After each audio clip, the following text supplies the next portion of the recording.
how did they let him get out of China? Like how did his family get any money out?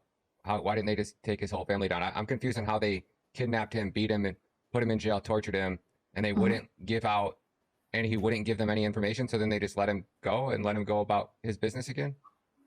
Yes. So what I said is, if you look at the documentary movie, is he actually later won because the deputy mayor had a lot of mistress. This guy probably had dozens of mistress, and one of the mistress had a grift with the deputy mayor, and she wanted to hold on some evidences of the deputy mayor's dirt. So she recorded them having sex. Okay. So later on, I don't know how Miles Guo can become aware of this. So he actually reported the corruption and those things about the deputy mayor to the Chinese government. I remember he mentioned about he's wrote a letter to report this corruptions and embezzlement and behavior of this deputy mayor, because this deputy mayor is definitely really bad actors. He has done a lot of things and people do not like him. And then so Miles will obtain some information and he reported to the right channel, and then the CCP internally started an investigation, which resulted in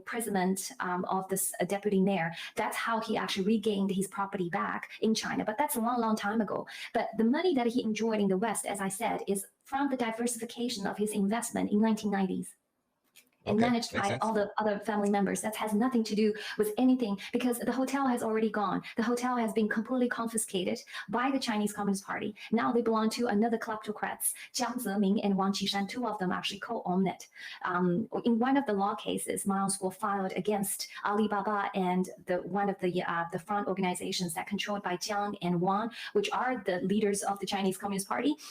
In 2019, in the complaint, Miles Guo mentioned very clearly the organization that later on participated in a public auction online in 2019, which resulted the new ownership of this Pangu Plaza basically orchestrated the whole scheme against Miles Guo and his family.